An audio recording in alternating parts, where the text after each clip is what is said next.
Friends, good morning and welcome to interview number 14 with narcissistic psychopath HG Tudor.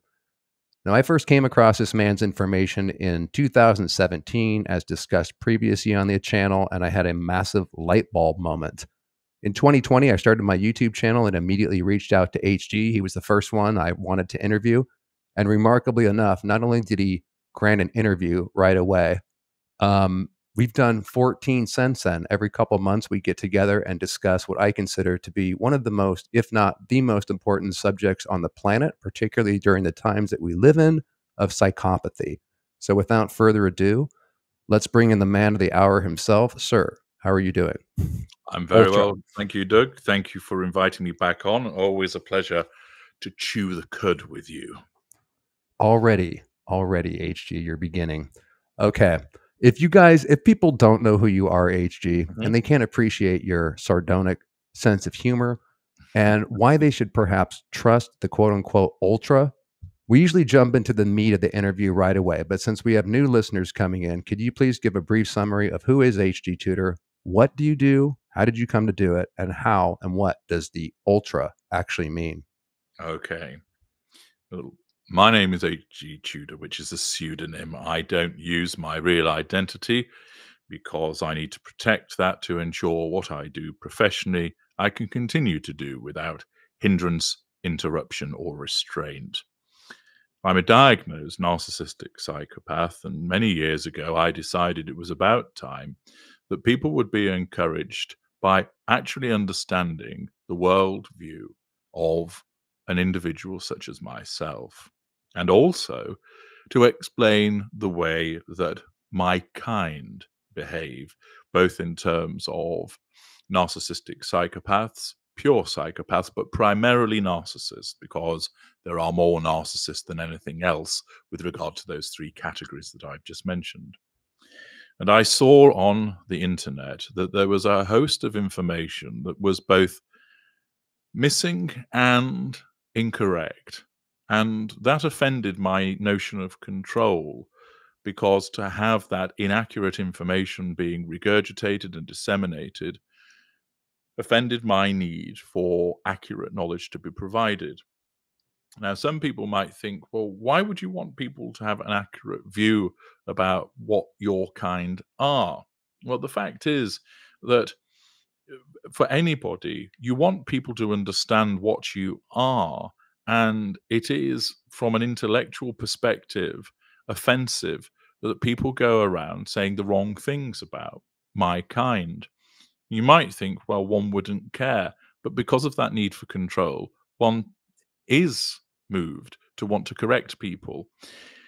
I find the absence of evidence and a failure to appreciate logic offensive. And I regularly teach and preach, I guess, to those that work with me and my followers and listeners about utilizing evidence rather than going on emotional responses and speculative journeys. That it's about being a person where, in this age, as you've touched upon, Doug, it's so important to utilize the touchstone of evidence in a world of strident feelings at the moment.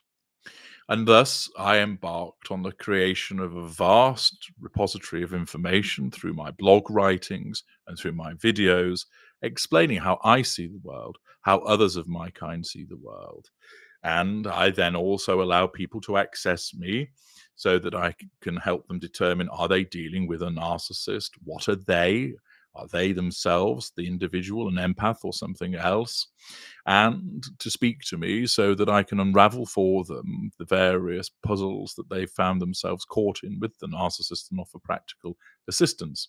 And amongst all of this, I explain to people the various facets of the dynamic between the psychopath and the victim, the narcissist and the victim, all the various manipulations that take place, how I understand empathic individuals so well and why that is, snippets of my life story, and also analysis of famous and infamous people who may or may not belong to my brethren, so that people can understand what those individuals are and what makes them tick. Very well said. And as usual, my friends, I will leave a link in the description box to the plethora of knowledge, not just videos, but consultations, books, and everything that this man has available in the description box. And you can find it in the description box of HG Tudor if you're on his channel.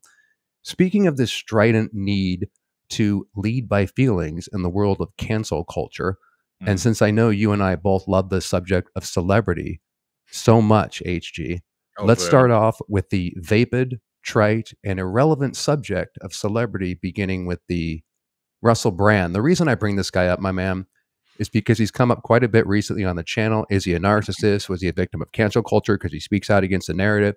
You did a 16-part series, which I actually listened to. A couple of the videos I listened to multiple times. As usual, my man, you do one hell of an evidence-based breakdown. If you don't mind, and I will link the series in the description box, because spoilers, my friends, he's been kind enough to summarize this thing. I asked him beforehand. But HG, can you decipher, well, what you did to go about concluding what you concluded?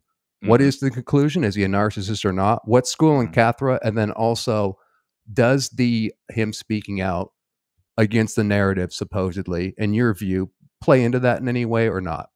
Okay. Well, for those of you who want to get the detailed breakdown, I'd invite you to press pause on this video now and go over and watch that 16-part series so you can enjoy and be fascinated by the forensic analysis of what Russell Brand is. If you'd rather save that to a later time, that's fine, but here comes the information. I have many parts to these series because I regularly explain to people that it is extremely dangerous and erroneous to say, oh, that person fails to return my telephone calls. They keep ghosting me. They must be a narcissist. You cannot make a determination from one act or one behavior alone. What you must do is look at a range of evidence from different sources of various behaviors over a sustained period of time. And to do the analysis of proper justice, that requires a multi-part series. Hence, I know that there are some individuals with blancmange-like brains who just want the information given within the first 20 seconds. But I'm making people work. And what I also do is demonstrate in the course of the analysis that it might actually mean, could this mean that the person's actually empathic and there's been a reduction in their emotional empathy? Or is this actually a manipulation that you're dealing with to make people think? Because too often people have become intellectually flabby, and it's about time that people started to appraise it and consider and engage in some critical thinking rather than being spoon-fed. And consequently, taking people through the evidence so that they can also form their own views, practice what they've learned at the University of Tudor, so to speak, and debate with people in the comments section and also in the live chats as to what they think the individual is. And then, having gone through the comprehensive look at that individual's life, we then have the determination. And with Mr. Brand, I determined that he is a narcissist. And I determined that by actually excluding the allegations that he's been on the receiving end of in relation to sexual misconduct against women in terms of sexual crimes of sexual assault and rape. I excluded that because, one, they are simply allegations.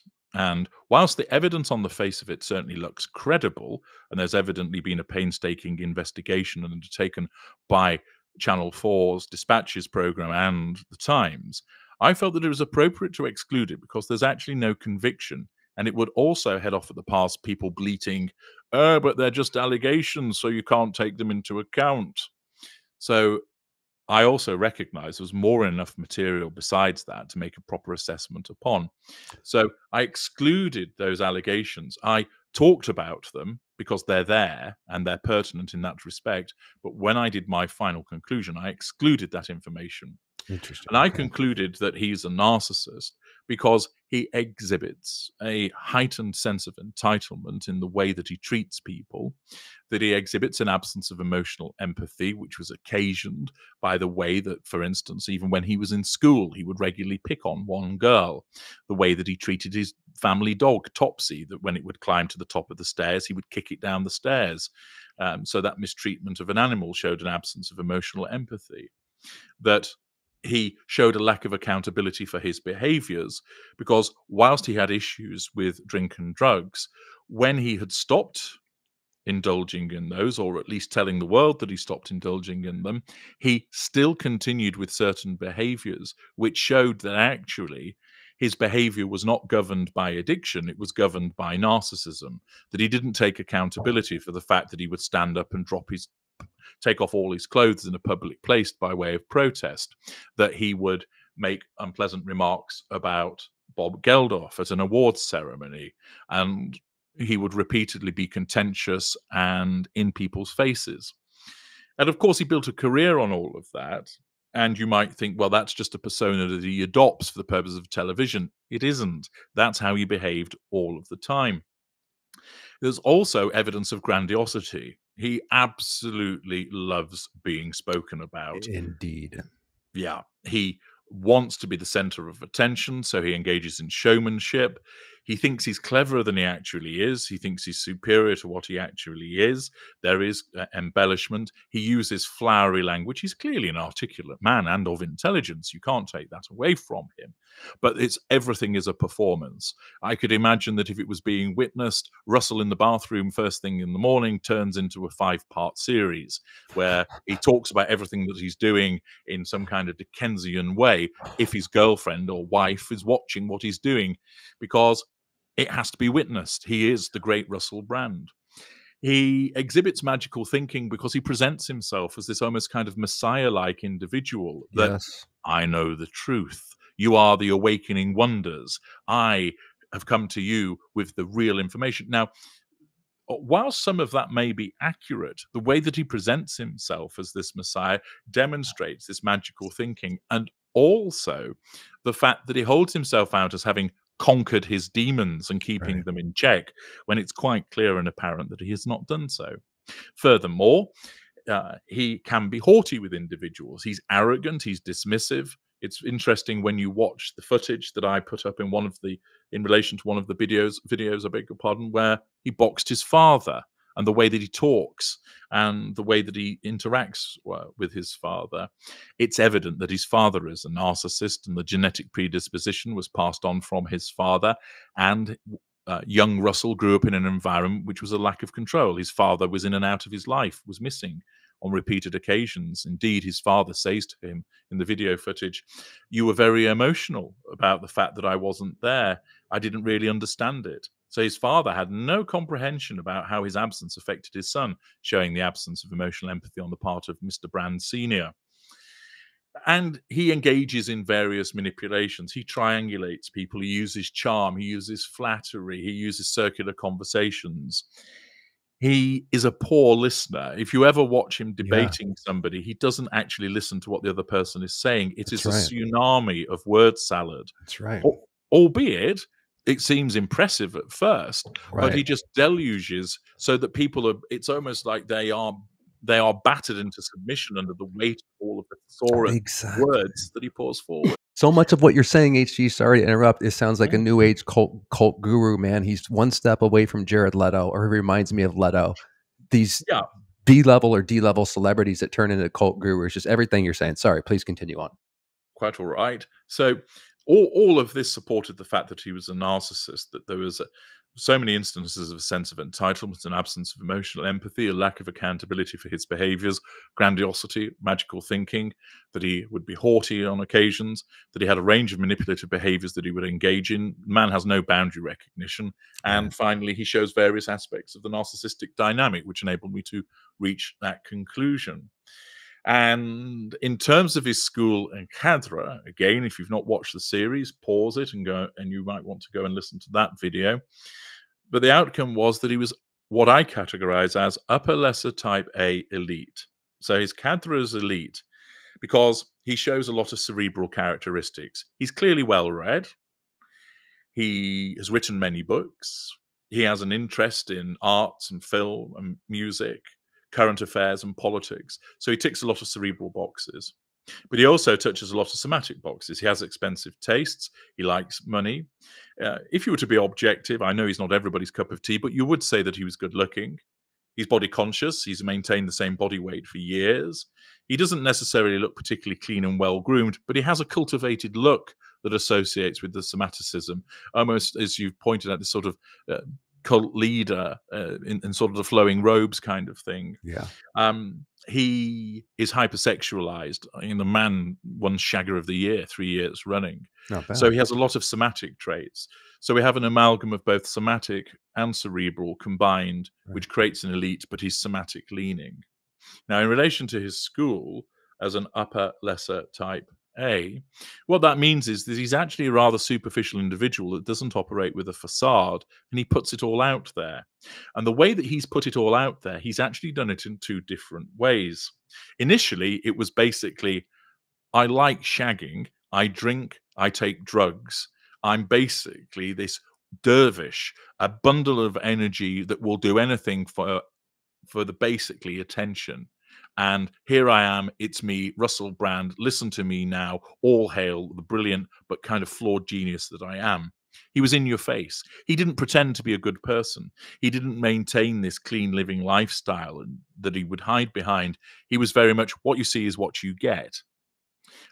And he's the type of individual that you wouldn't go to and go, oh, Russell, my wife's left me, because he'd probably go, great, we can go to the strippers now without you worrying about your wife knowing about it. Whereas you want a shoulder to cry on, he's not going to provide that to you. And then his narcissism recognized that the whole vaudevillian Dickensian hedonist wasn't quite hitting the mark any longer. And it decided instead to shift the modus operandi to reformed guru thought leader who has all the answers. But again, he puts it all out there. He's in your face. He talks to you from home. He says, yeah, I'm a narcissist, although he doesn't truly recognize what that means. And what he is an excellent example of is a narcissist who's been in therapy, where the therapy has done nothing other than weaponize him further so he can use what he's learned in therapy to spout it towards his audience to control them by making them think Russell Brand is a redeemed individual. He is a reformed character. He stayed clean. No, his narcissism just decided we don't need to do the drink and drugs as much or as at all. Here's a different way that we can be in everybody's face for the purposes of gaining that control and fuel from people. And hence, as per my categorization, the outcome would be upper lesser type A with the cadre of elite. Fantastic summary, man. And guys, if you haven't listened to it and you want to understand the terminology, we've covered it in previous videos and I want to keep it moving, but the Cathra in school and his lexicon is easy to understand. It's an incredible categorization.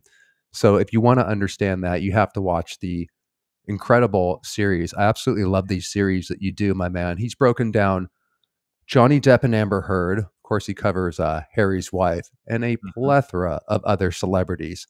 So jumping off from the celebrity aspect, maybe to take a shower, so to speak, HG, and clean up a little bit, maybe we can move it over to the area of artist/art. And we kind of touched upon this in one of the previous interviews. How much of, if you had to take a guess, of the art that we're exposed to in modern times and maybe even the past, how much is actually created by narcissists, your kind, and how much of an effect would that have on the population's eating up said entertainment? Well, with the art and arts generally, I would suggest that you'd be probably looking at something in the region of about 75% of it is generated by narcissists in terms of those that reach some form of fame or notoriety. 75%? 3 out of 4, my man?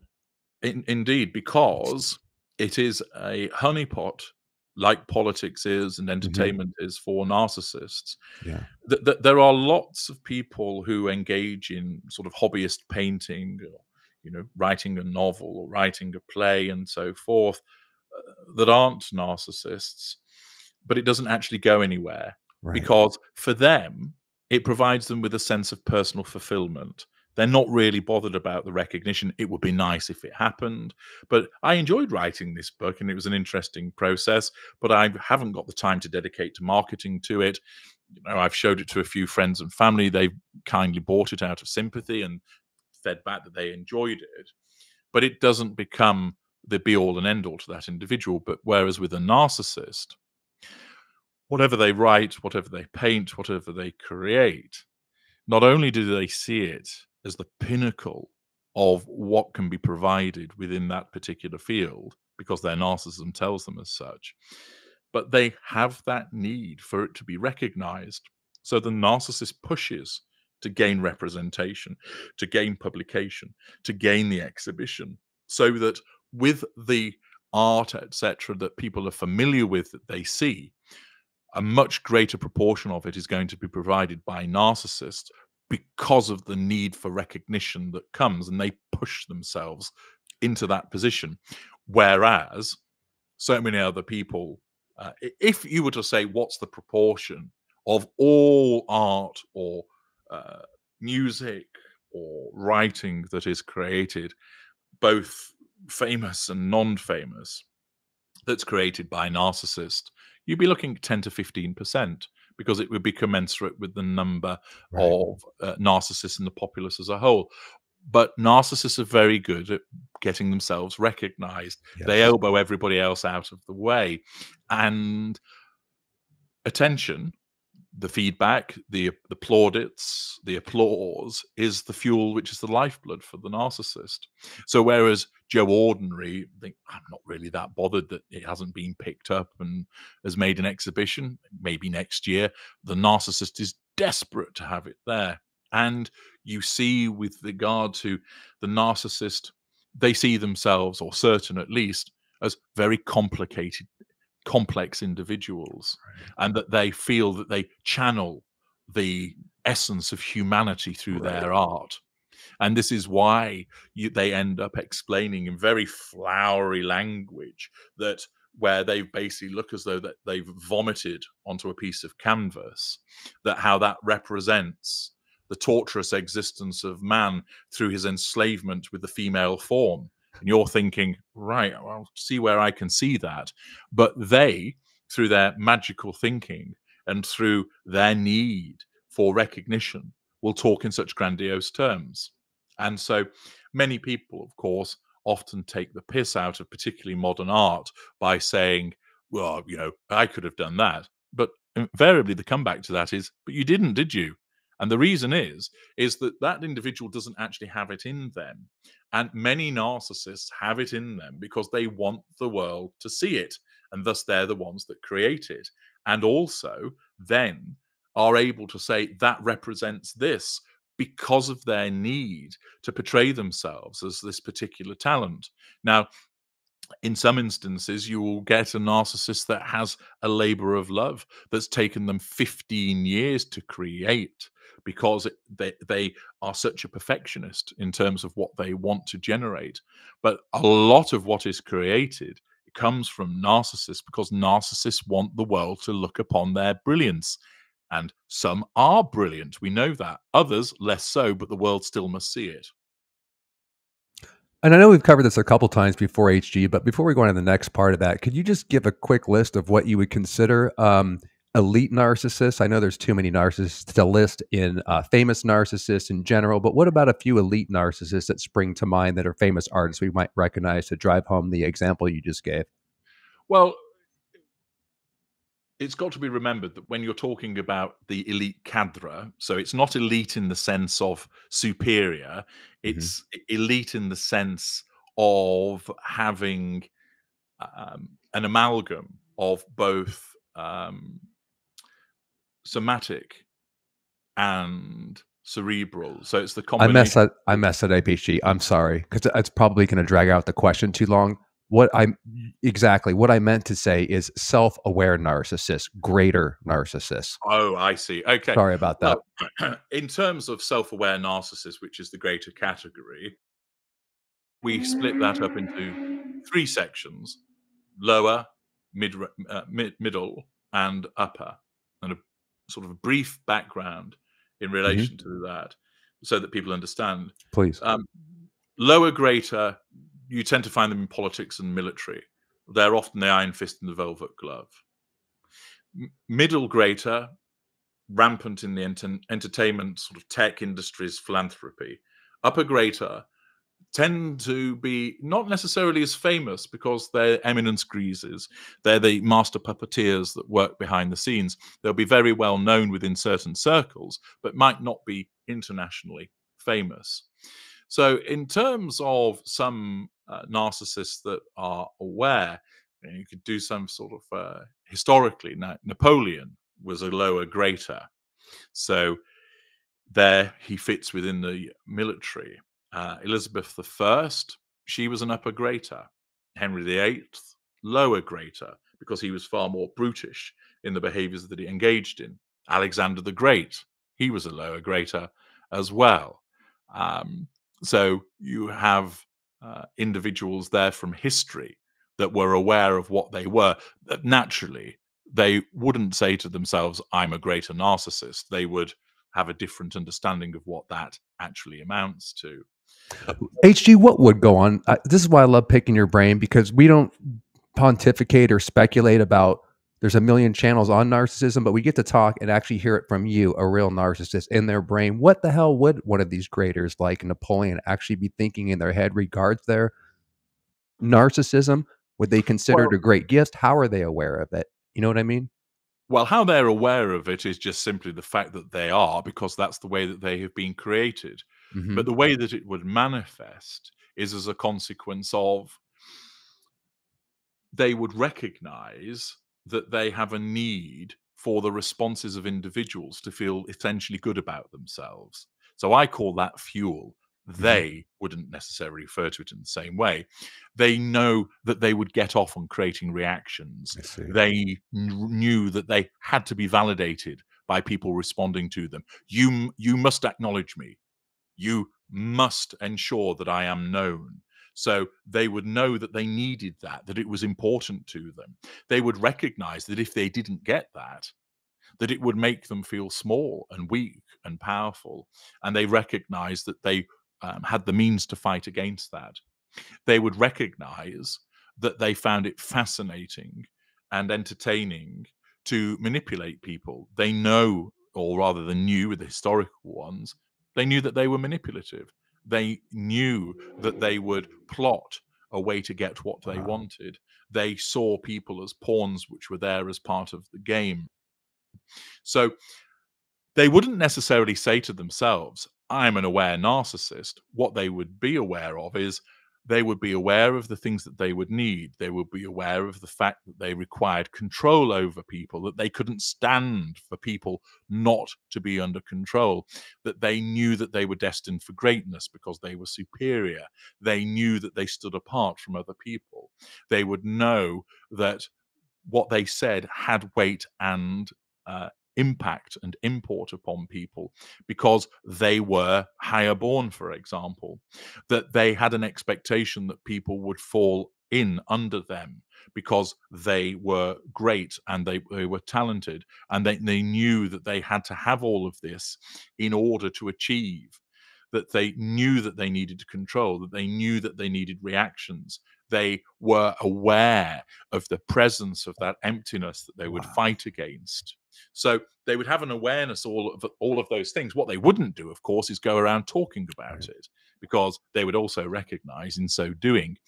So they might have various other descriptions for it. And I'm sure that if one spent some time perhaps looking back, as I've mentioned, at those historical individuals, if you perhaps looked at some of their writings or their diaries, or, where for instance, Henry VIII would write papers upon particular religious subjects, you would probably find in amongst there demonstrations of the awareness of what they're doing. I mean, a good example of a modern aware narcissist is Taylor Swift. She knows what she is, and what she does is she is essentially laughing at people calling her a narcissist, as if to say, yeah, I know I am, but I'm not going to give you the satisfaction of admitting it. And even in one of her recent songs, she talks about, it must be my covert narcissism. And she's basically flipping the bird at people to say, I know what I am, and you think you've worked me out. Well, it doesn't matter, because here I am, a absolutely adored musical artist who's worth hundreds of millions of dollars on a absolutely world-busting tour at the moment, with people getting to the point of nearly killing one another to lay their hands on tickets. And she knows that she plays with men. You only have to look at her track record, and she finds it entertaining to do so. And if she were, for instance, not that she would, but if she was to happen upon what I'm saying now, she would laugh about it, because she would think, yeah, he knows, but I'm not going to give him the satisfaction of admitting it. So she's a middle grader, of course, within the entertainment industry, portrays herself as ostensibly a kind individual, but doesn't give a flying fig, knows full well what she is. And because of her awareness, she regularly utilizes her songs to show you that she's an aware narcissist. And so many people miss it. I've mentioned it before. Watch the video to Blank Space. She's saying to you, this is what I am, but I'm wrapping it up in a song so that her supporters and followers think, oh no, she's just talking, it's a story. No, she's not. She's telling you what she is, but too many of you are blind to it. Wow. Once I learned about narcissism, particularly from UHG, when I would listen to songs and, music, art, movies, so much of what you said is created by narcissists, and spending some time in Hollywood, it makes a hell of a lot more sense. It's able to connect a lot more dots, simply understanding the subject where, why will certain people, a lot of the people that I hung out with, do literally anything and including making asses of themselves to try to make it, when they don't just rely on their talent and take their time? I don't think it's any surprise that Hollywood is loaded with these people, but I didn't realize it was 3 out of 4, but that makes a hell of a lot of sense. Now, since most are not aware narcissists, first of all, what percentage would be, fit this unique category where they're actually aware? Because I know it's really low, right? And then also in the it's like a 0 point something percent. Really? So it's not even Yeah. 1%. That's how rare it is, my friends. And then also, to counterpoint that, what would a non-narcissist, the majority, what would be going on inside of their head? They wouldn't understand why they act the way that they do. They wouldn't understand why their needs aren't met, etc. What's going on inside their minds? You mean the The unaware unaware narcissist, as Yeah. compared to what you just delineated. Well, the unaware narcissist is fed, if you will, thoughts and feelings by their narcissism to compel them to go after the prime aims. So, as people know, the prime aims are control, fuel, character traits, and residual benefits. So, an analogy would be with a non-narcissist. Their throat is dry and it feels uncomfortable, so they recognize that they're thirsty. That's the way the body says you're dehydrated. Because if it didn't do that, and you didn't regularly set your watch to drink some water, say every 3 hours, you would die. So your body has created a method of compelling you to stay alive by going and getting you to stay hydrated. Ditto, your tummy rumbles, you feel faint. That's your body saying go and eat, so you stay alive. With the narcissist, what the narcissism does is it wants the narcissist to get the prime aims. So it wants the narcissist to control people. But the narcissist doesn't think, when they're an unaware narcissist, I must control these people around me. That person is threatening my control. It doesn't think, I need some fuel from people. It doesn't think I need to commandeer character traits. What the narcissism does is it wraps up the pursuit of those things in something else. So, for example, it tells the narcissist that his partner is flirting with a man at the a man at the bar, so that he is then motivated by his narcissistic trait of jealousy and the ignition of his fury to go over and say, "What the fuck do you think you're doing, chatting up my girlfriend?" Now, what's happened there? He's gone over to control that man and his girlfriend and draw fuel from them by way of response. But how did the narcissism get him to do it? It told him she's flirting. She wasn't. The narcissism rewrote history to tell him that that man was being flirtatious with his girlfriend and she was being flirtatious back. That belief And that feeling of fury at how dare that dog try and get in on my lady, compels him to go over and get 2 of the prime aims. So he doesn't think to himself, "Ah, he represents a threat to my control. I'm gonna go over there and nullify that threat." He thinks, "I'll show that Yeah. motherfucker. I'll show him who does he think he is?" And so for an unaware narcissist, there are so many different ways that the narcissism compels them to pursue the prime aims, but describes it as something else. It's a little bit like you've got a child who needs to take some medicine. And if you attempted to spoon the medicine into the child's mouth, they know it tastes foul. So and they're turning their head away from it. So what do? You have to con the child into taking the medicine by either saying, "I'll let you play on the Xbox if you take it." So the aim is to get the medicine inside of them, but the Xbox is the method of getting it to be taken. Or perhaps popping it in their drink so they don't realize that they're actually drinking it. And so it's similar. The unaware narcissist doesn't know that they're pursuing the prime aims. The narcissism, in effect, hoodwinks them by making it about something else so that they then pursue the prime aims unwittingly. That makes total sense, and this explains why you can't tell especially an unaware narcissist that they are a narcissist. What Yeah. so there's no this is a good point to drive home to HG. There's no fixing them, which is what I finally learned after many attempts. Once they are a narcissist, that's it, man. There's no growing a conscience and a wide spectrum of emotions once that's gone. Another question that's also come up that people ask is, do narcissists, psychopaths, sociopaths, do they actually have any emotions? Do you have any emotions? I do. Um, it is a common misconception that we're emotion Right. free. We do have them. Narcissists are more emotional than those with antisocial personality disorder, uh, commonly referred to as psychopaths and sociopaths. With a narcissist, they will have emotions of fury, hatred, antipathy, jealousy, envy, infatuation. So, and others besides. And they're able to emulate certain Right. emotions, sadness, joy. But although they don't truly Right. experience it, it is a fabrication that is portrayed to the outside world. And so, similarly for myself, as a narcissistic psychopath, my emotional range is actually pretty muted. But I've learned, for example, that in the course of when I make my videos, when I talk to you, when I talk to people in consultation, is to ensure that I utilize tone and cadence and emphasis in order to sound more natural when I'm talking to people. That I've learned to be that way. And that in terms of emotions, I'm largely someone that um, is pretty stable in the sense of the emotional output that I provide. But in order to fit in order to move amongst people so they don't pick up on what I am, I have learned how to express joy. I've learned how to express irritation. I don't really deal with sadness. I don't sit and cry about things. I see it as beneath me, and I don't even feign that because it disgusts me. But I'm able to articulate concern for somebody and actually sound concerned and look concerned and appear to express the emotion of concern, but I'm actually not. I've simply learned to do it. So we do have emotions, but it's a more muted and limited emotional range that exists. Very interesting.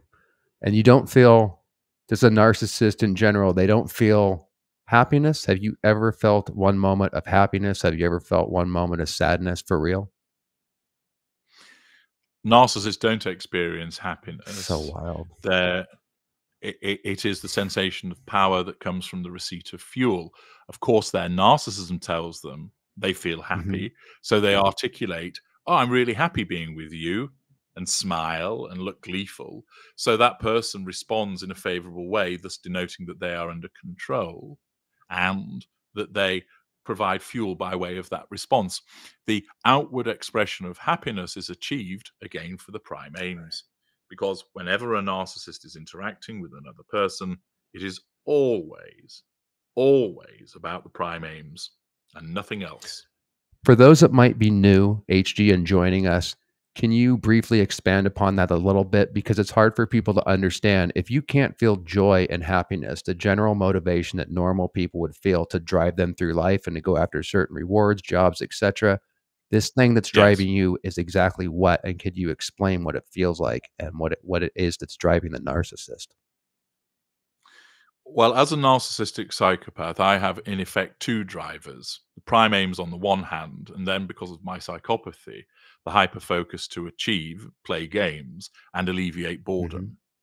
But if I just focus on what drives the narcissist, because there are more narcissists that exist, it's about the prime aims. Now, the majority of narcissists are unaware, so they don't know that this is what's governing them, but it is. So the prime aims is applicable when the narcissist is interacting with another human being or contemplating such an interaction. So the prime aims is governing my interaction with you. So as I'm talking to you, I do so, and I'm fully aware of why I'm doing this. I'm polite and courteous with you. Hmm. I answer your questions and do so expansively. I don't sort of give you a short answer and then sit there and make it awkward. I'm doing so because that enables me to control you in this conversation. And I'm, of course, aware that people are going to listen to this, watch this video. And therefore, I recognize that the most appropriate way to control them so that they have a good account of me is to be informative, entertaining, and interesting. I'm receiving fuel from you because I hear what you say. I can see you, so I can see you nod and I can see the expressions that you make as I talk. So I'm receiving fuel from you. I may acquire character traits from you, like in Really? our previous discussions. Absolutely, where you've talking about your experience with Hmm. Scientology. I might well use that, respecting confidentiality, but talk to one of my clients about saying, well, I have a client who was involved in a cult and he had this experience and so forth. So I acquire your character trait and use it elsewhere. Interesting. There's the residual benefit is you assist me in the maintenance of my facade. Interesting. Now, oh, So I'm sorry. Please. that's quite all right. So in this conversation, the prime aims are governing what's going on between you and I. I'm not polite and courteous because I'm polite and courteous. I'm polite and courteous because it enables me to achieve something. Where if I crack a joke, it's not because I'm just being funny. I'm doing it because it enables me to control and draw a response. So everything about it is driven by that prime aims. So later on, I'm going out for dinner. The people that I'm engaging with over dinner, my interaction with them will be governed by the prime aims. It won't be governed by friendship Wow. because they're not actually friends in the sense that they are for other people. They are appliances to me. They are there to be used vis-a-vis the prime aims. And often people fall into the trap of thinking, surely some of it was Right. genuine, that the narcissist really did love me. No, the narcissist didn't. Their narcissism caused them to create a representation of love, to control you, to draw fuel from you. You, by thinking you were being loved, become easier to control. And of course, what the narcissist is able to do is fall in with the narcissistic representation of love, which circles back to what we were talking about earlier. That all of these things with the heartfelt poetry and the uh, pop songs and the rock songs about how, I'll get there by a hot air balloon and I travel on a camel to get across the earth to find you, that everything I do it for you, you know, all of this, that the uh, richness of plays that have been written, the context of standing beneath the balcony in the pouring rain and reciting romantic poetry, that driven by the narcissistic representation of love, which then bleeds into the mainstream, so that when somebody comes along and replicates that, they go, oh, he must really love me because he bought me a dozen red roses and stood in the rain underneath my balcony reciting poetry, and that he, uh, walked 5 miles when there were no taxis to be able to come and see me, and all of these things. And it's not because it's not founded on emotional empathy, and because so many narcissists have caused the world to believe that love is this romantic, grand gesture that people then accord that with love, and it blindsides them. Brilliant, man. I mean, that's just so that explains so much about my upbringing. So every movie done by Disney and most of Hollywood is made by your kind, because true love would not be somebody, standing outside getting soaked and reciting poetry and all the shit that we see growing up. It would be Yeah, actually caring for the person, being there during hard times. It's not, like you said, this romanticized version that we have about what love looks like, and how much is that replicated by normal people who aren't narcissists. That's terrifying, what you just exactly, said. and that's the problem. You see, you could go and watch a movie that shows all of this and think to yourself, Exactly. it's just a movie. So it happens in films. In real life, it's not real life. It's escapism. It's a suspension of disbelief. And there are people who are capable of doing that. Mhm. And that's all well and good. In the same way, you know that there isn't a man with an S on his chest and his underpants on the outside of his costume that flies around the earth and struggles with kryptonite. You recognize that's fiction. So there are people who know that this is just a representation that's there to entertain. But the problem is that so many people think that's how it should be. That is an accurate representation of love. And it isn't. It's the narcissistic representation. And that's what becomes so advantageous to us, is that it has bled into the mainstream so that empathic people and normal people think that when somebody behaves that way, that must mean they really love them. And the fact that if somebody sweeps you off your feet, it's meant to be that they've been fallen from heaven and they've got stars in their eyes and all of this nonsense. They think, oh, it must mean something, and that butterfly sensation and so forth. In actual fact, if you find that you're getting butterflies around that person, you might do well to run away from them, because that's probably a signal that you're dealing with a narcissist. Instead, a successful relationship that's founded on emotional empathy grows organically. It takes its time. And even still, there'll be people who will say, well, I met my husband, and our eyes locked across the room and it was love at first sight and everything's been, hunky dory since then. Well, you just got lucky if that was the case, because ordinarily, those circumstances, it ends up being a relationship with the narcissist. Well said, and that's probably why the love bombing aspect, where you're presented a fake facade of who this person is, and especially if they're a good actor, why it works. You make the point that, of course, as we get older, HG, we recognize that. But as a kid, surely the subconscious is being programmed when our parents put us in front of every Disney movie, teaching Yeah. us what love is supposed to be. And that probably bleeds over to some degree, even as we get older. Well, it does. The concept of someday my prince will come. Yeah, That stems from your childhood. The idea of, Prince Charming rescuing the damsel in distress, etc.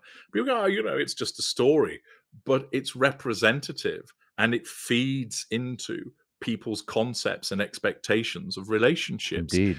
What you also then have, of course, is that you have a plethora of unaware narcissists who tell you this is how you pick up women, this is Right. how you should date men. And they out of their self-absorption and sense of entitlement, they write books about the sort of rules of engagement in romantic relationships. And people go, well, I'm struggling a bit to find a relationship. I'll buy this book and follow what it says. And what they Right. don't realize is they are being coached by an unaware narcissist as to how to deal with people. So, for example, they will say, you should expect a man to want to date you within X number of days. No, you should expect that the man would say, really enjoyed last night. I'd like to see you again. Are you available in the next couple of weeks? Right. Yes, I am. Great. I will get in touch with you in 10 days' time to fix something up. And then in 10 days' time, he messages you and said, are you still interested in going out? And you go, yes. And he goes, fantastic. Well, how about we go to this restaurant? Super. I'll pick you up at 8. Now, that individual has demonstrated boundary recognition. He's not been pestering you in between. He's shown that he's actually got other things going on in his life, so he's not monopolizing your time. He's demonstrated that he can fix to a commitment, because he said, I'll contact you in 10 days' time, and he did. But other people would think, I've not heard from him. Well, you've not heard from him because he said he'd contact you in 10 days. Yeah, but you think if he was interested, he'd be messaging me, because isn't that what people are meant to do? That they're meant to be keen and show that keenness to you? No, but that's what happens, that people mistake this silence as he's not interested. Why? Because some clown in a dating supposedly expertise book has written, if the man doesn't get in touch with you within 7 days, you can see that he's not interested in you. No, actually, it's probably because he's got a job and friends and hobbies, and he's respecting your boundaries. If he's incessantly messaging you, he's trying to bring you under control, and he's not recognizing boundaries, and he's monopolizing your time. But again, people fail to pick up on this because there's so much material written by unaware narcissists that says he should be contacting you. Why? Well, that's because that's the way the narcissist behaves. So the unaware narcissist is bound to write about that as saying this is how it should be, because that's the unaware narcissist perspective on how you date somebody. And then non-narcissists read this and think, yeah, right, that's how it should be, isn't it? Rather than thinking, actually, that's unhealthy. Fantastic, fantastic pointers, ma'am. HG, we've been going for about an hour. It's been another jam-packed. I mean, I always get lost in these conversations because we're talking about something very personal, and you have a particular way, not least being one yourself, of actually hammering these really important points home, like nobody else, in my opinion. Do you mind if I ask you one more question that jumps off of the art, and then we'll roll out of here, and I'll give you a Certainly. chance to people to tell you where they can find you and such? So, we touched upon this briefly before, but I did your test, and I came out to be an empathic person, Yes. despite feeling like I was a secondary sociopath growing up. HG, because of the series that we did where we talked about growing up in Scientology, right? Then I get out, and my empathy kind of starts. I know you're going to hate to hear this, but my heart opened up, my friend, and I actually cared about other things and people rather than just trying to survive the environment that I was in with the cult in my family. Yes. So, being kind of two different people seeing things from opposite sides of the spectrum, I would say when it comes to being an artist or an artist, and especially after what you just described today about having to have character trait acquisition, you gave me an example of using me. Yes. The kind of robotic, for lack of a better phrase, my friend, about putting together maybe a piece of art or structuring it intellectually rather than from the heart, as an empath would say. Yes. Wouldn't you be limited, or wouldn't the artists in general, the 75% that you talked about, be limited in actually creating something original, something that had a real emotional power because you can't fake it, right? And then Mm. also, because the narcissists have such a dominant factor on the subconscious via the arts, from my perspective, the world would be a very, very different place because of the power of art if it was run by my kind. What say thee to that? Well, who says that any art must always be created with emotion in it? Interesting. So, take for example the humble carrot. Okay, we know carrots to be largely straight and orange with the green bit on the top, but historically they never looked like that. They were twisted and rather ugly to look at and purple in color. And what did we do? We altered them. So, from its raw, natural state, we created something in a more cynical fashion, which actually you would say is more attractive to look at, possibly even tastes better than the original. But it isn't the original. And thus, just because something has been created in an original way with emotion doesn't necessarily mean that that's going to be superior than something that has been created through appraisal and an intellectual approach. So you could have both things existing, which could be viewed as equally interesting and stimulating, even though one has been done from the heart, as you empaths would say, and whereas the other has been done from the mind, as my kind would engage in, where we're aware of doing that. There is no monopoly on saying that great art must always include emotion.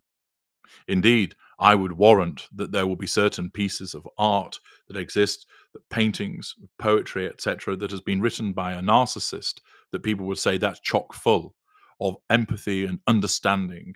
And the fact is that a very clever and evolved narcissist is brilliant at picking up on what other people say and do. I regularly, and you've said it yourself, my level of understanding of the empathic mind, people there, how on earth are you able to understand and convey this, not being one yourself? I watch, I listen, I observe, I think. And so, in the same way, one can observe and think about the way that a picture should be painted or that a novel should be structured. And what it is that people have this romantic notion that art and expression ought to come from a place of emotion rather than cold, cynical, calculated intellectualism. And they find it offensive to think that somebody could just sit almost like a robot and go and make a painting. I could imagine that there'll come a point, because at the moment you can still tell when something has been created by AI. You can see, because it has that waxy aspect to it. But not forever, HG. Not It's forever. coming where we ain't going to be able to tell the difference. Exactly. And you'll look at something and you'll say, which one of those has been painted by AI? Which one is it? And you won't be able to tell. I know. And the other one, you'll say that was painted by a human being, that poured their heart and soul into it. And we know that that individual was a normal or empathic. So that there was emotion channeled into it.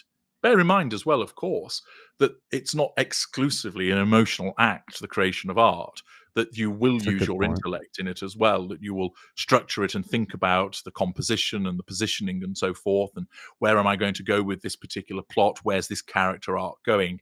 So for a non-narcissist, you have an amalgam of both emotion and intellect, whereas on our side, it all comes from a position of intellect and mimicry and copying. But what you also get, of course, is that many narcissists, through character trait acquisition, will take somebody else's idea and they'll improve upon it because they're able to look at it, and often can do so perhaps with a clearer mind because they are not caught up in a fog of emotional responses to the same extent. So it isn't the preserve. Great art and great writing, etc., is not just the preserve of those that imbue emotion into what they do by way of emotional empathy. And that's my view on what you've suggested there. That is a fascinating answer, ma'am. I mean, that's not what I expected. I thought I got you on that one, HG, but you make some very, very valid points, and it's very interesting hearing from your side about that. Well, for instance, mm-hmm. I have a fantastic imagination. Now, narcissists can have imagination, HG, not to get confused with that has nothing to do with emotion or what we were talking about earlier, or being unoriginal. You can still have a quote-unquote imagination, right? Just wanted to clarify. One can imagine, again, the narcissists that have created fantastic worlds, which have become the staple of sci-fi series or fantasy series and so forth. They've done so. But what often will happen is they will take an existing scenario, maybe an historical one, and they've thought, how can I make that more interesting? How can I improve upon that? What can I do to really turbocharge it? Now, of course, a non-narcissist can do similar also. So, but with the narcissist, there will be a lot of taking from elsewhere. Not necessarily, of course, certain narcissists are out-and-out plagiarists. We see that happen. But I'm talking more about a concept and then thinking, right, how can that be improved upon? And remember, particularly with your more evolved narcissists, with the greaters, that we think ahead about what's going to happen. So you translate that into the creation of a character arc and a plot. The narcissist is able to anticipate, if I do this, knowing human nature, the likely reaction of this person will be this, or it could be this. So if you're able to do that with regard to your own manipulations and machinations, you can then translate that skill into the creation of writing a book or a play, etc. Wow, that makes total sense. It's almost like what you were talking about with the AI analogy, and this is terrifying, and hopefully I'll be dead before this happens, HG. But there's going to come a time, probably during our lifetime, when AI is going to surpass what any human can do, and we're not only going to not be able to tell the difference between original art and AI-generated art, the AI generated art's going to far surpass anything we humans can do. So, Mm. according to one of our other conversations that we had, why do we need any of us from your perspective, right, my man? Well, Bring in the what robots. well, the problem with that is that we wouldn't get any fuel from a robot. Ah, interesting. Interesting. We need that Yeah, emotional response that that's only right. human beings can provide. Right. Robots don't cry. You might be able to create it so that water leaks from their eyes, but ultimately, you know, it's similar to people have often asked about, should I emulate a particular emotion just to keep the narcissist on side? Mhm. Of course, you should actually be applying no contact. And I said the Right. problem also with doing that is the narcissist is actually relatively astute at picking up on when you're faking it, That's right. because we're attuned to your natural emotions. So when you start to feign it, we see it, and then that becomes a threat to control, which then results in us lashing out at you. So similarly, we would be attuned to the way that raw human emotion is portrayed, so that if a robot was programmed to do it, we would, leaving aside the actual look of the thing, but the mannerism demonstrated wouldn't quite chime with what we were used to. And therefore, whilst you might get a narcissist caught out for a short period of time, they'd eventually realize, actually, this is a genuine emotion that I'm experiencing, and therefore it's not going to be any good. So that's why we need to keep the empaths alive. Interesting, and this is kind of where we get the vampire analogy or metaphor, because what does it say also, HG, from your perspective, that we can't have a world, thank God, of just AI and robots, that your kind needs something from actual human beings, i.e. emotion, the emotional response. Is that sort of the X factor that humans have that your kind and or AI will never have? And that's why X amount of actual humans need to be kept alive simply for the narcissist to feed off of. Now, I would say that an empathic person gets their fuel, to use Mm. your analogy, from simply life itself, a good relationship, joy, Yeah. struggling and working towards a goal. So we don't need to feed off the emotions necessarily. Yes. But your kind does. Just in your opinion, what the hell does that say about that subject? Well, that's why with the narcissist presents as this paradox of, on the one hand, being a freed individual, because we're not emotionally invested in anybody. We don't actually attach to anybody. We don't forge the links with anybody. We attach you to us. And that's why we're so able to walk away from people, which appears so cold and so callous and leaves so many people distraught. I was married to him for 15 years, and he just walked out as if he never knew me. How can somebody do that? Well, a narcissist can, because there's no actual genuine connection that exists. However, notwithstanding having that freedom, the narcissist is a slave to the necessity of control and fuel. And therefore, the narcissist can't just sit in themselves and enjoy the moment. The narcissism is always functioning like that background app to make the narcissist do something to maintain that control, and can't just enjoy the moment and to generate the provision of fuel. So there's this interesting paradox with the narcissist. On one hand, we're freer than anybody else because of the way that we're constructed. But on the other hand, we also have this aspect where we're chained to the necessity of control and fuel. And since you don't know the other side of truly having deep, I don't want to say deep emotions, a more limited spectrum of emotions where you can't, in particular, feel happiness, you don't have Mm, a conscience and you can't feel regret, which I would say, like you just said, is a power that's yeah. quite mind blowing to people that when I go to sleep at night, if I do something bad, it'll weigh on my mind. But I don't think in my family dynamic, my parents had a second thought about everything that they put me through in the freaking cult. So yeah, Not I did. they didn't. Mhm. It didn't No, I know, once which is really hard to grapple with. intrude their consciousness, and that again is the advantage that we have, Yeah. which lends itself, of course, to very effective decision making as Hmm. well, because you're not hampered by emotional investment, sensations of guilt, that where I'm logic driven in the decisions that I make. The decision may upset people, but you can't fault its logic. Now, of course, there Absolutely will be people fascinating. who will disagree and say, well, because you're dealing with human beings, you can't just be like Mr. Spock. You have to factor in the fact that human beings have emotions. I understand that view. I don't accept it for me, and Interesting. nor would I, because I function differently. But I see that the outcome of my decision making is superior because it's based upon pure logical outcomes. And the track record shows that. I've been successful in everything that I've done because I adopt a logic based approach. I'm not hindered by emotional decision making. This has been an absolutely fascinating discussion, HG. Sorry to keep you over. It's If you quite all don't right. mind, just I get lost in the conversations and I have a million other questions, but we'll end off for today. And if you don't mind, could you please tell people where they can avail themselves of the services that you listed at the beginning of the interview? Certainly. If you'd like to learn more about my fascinating and extensive work, you can find it in written form at narcsite.com. That's narcsite.com.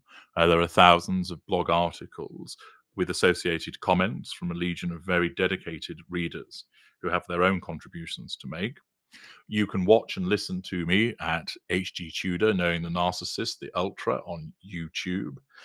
Those are the two main platforms. They also spread out onto Twitter and also onto Facebook.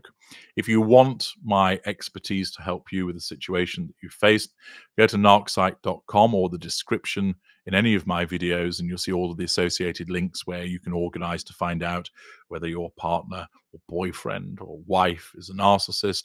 You can learn what type of empath you are if you happen to be one, and you can engage my services in discussion through an audio consultation. You can also read my many books. I've written over 50 of them. You can find those in the Knowledge Vault, which could also be found in the menu bar at narcsite.com or on Amazon. And I'd welcome anybody who requires that help or wants to understand more about narcissism and psychopathy to access my material.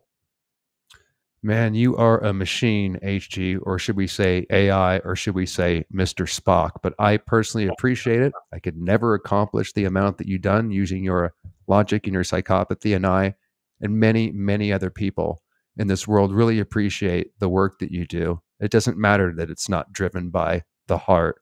You've been extremely, extremely valuable, my friend. And until we speak the next time, take care, my man. You too. Thank you, Doug. Thank you, HG.